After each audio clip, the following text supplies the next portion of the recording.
Are you serious? Are you serious? Okay, guys, we're getting more information now on that attack on the Saudi Arabian oil fields.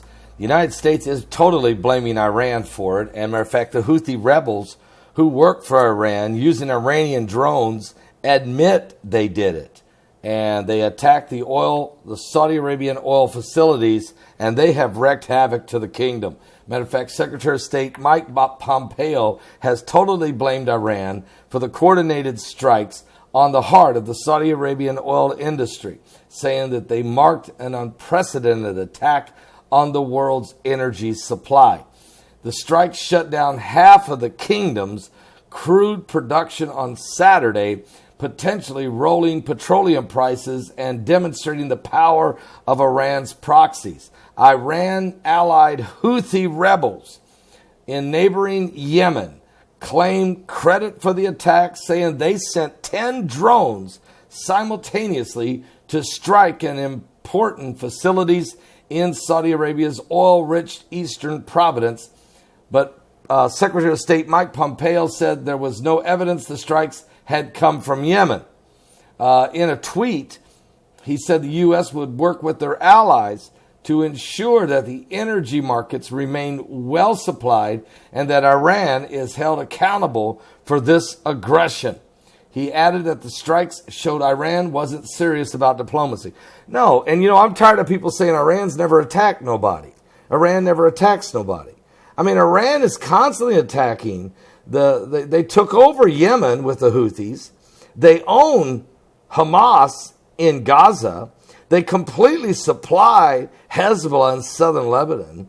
They are the ones that are using the Houthis to bomb Saudi Arabia, and they constantly are moving into position in Syria to launch an attack aggressively toward Israel. Their rhetoric is unprecedented of destruction and annihilation and constantly talking about how they're going to wipe Israel off the face of the map. So this is absolutely all about Iran, guys. And it's crazy to me that the rest of the world, the mainstream media, has completely ignored this realization. And I'm afraid even the Christian world has fallen asleep to realizing the seriousness we have with Iran in these end times. Now, the Bible even tells you, when you talk about the 4 horsemen of the apocalypse, it tells you don't hurt the oil or the wine. And, so you can look at things spiritually, you can look at things physically, you can look at things both ways if you want to. But one thing's for sure, energy, what is turning the wheels of energy? It's not solar power. It's not windmills. Guys, you shut down the oil production in this world and everything will come to a screeching halt. We're living in the end times. Get a clue. The horsemen of the apocalypse are galloping. And I just want to say to all of you out there, keep praying for the peace of Jerusalem. If you want to prosper, you want to be blessed in life, keep blessing Israel and keep praying for them. And by the way, now the kingdom of Saudi Arabia, with this attack on them, this has become a very serious situation. The production shut down. Get this, amounts to a loss of 5.7 million barrels a day that the kingdom's national oil company said. That's roughly 5% of the world's daily production.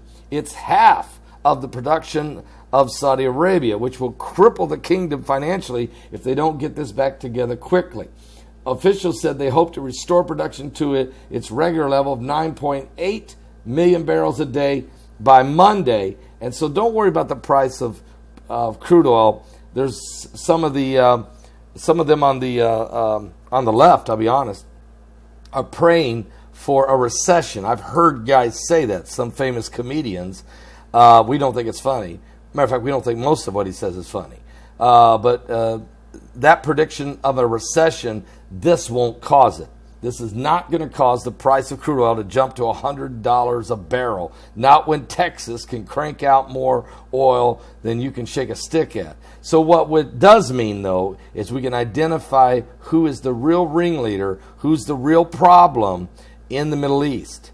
And why in the world did the 6 world nations, why in the world did they put a deal together with Iran to give them access to nuclear power when they're out here sabotaging the world's oil production. Does that make sense? Are you serious? Give your life to Jesus Christ. We're running out of time, folks. The black horseman of the apocalypse is about to gallop. I'll be back with more. Don't miss tonight's live broadcast, 7 p.m. Eastern. We're going to be hard-hitting tonight. You want to be ready. I'm here in Branson, Missouri. Just got done this morning with a great session. I was on stage along with Steve Quayle and Dave Hodges. We had a 2-hour discussion on the end times and current events and the alien question and everything else going on. It was really, really, really, really good. People were saying they extremely well enjoyed it. Well, I hope you enjoy tonight. I'll see you tonight. God bless. I'll be back with some more YouTube videos. And tonight I'll be live at 7 p.m. Eastern. 7 p.m. Eastern. From Branson, Missouri. Live on the coming apocalypse.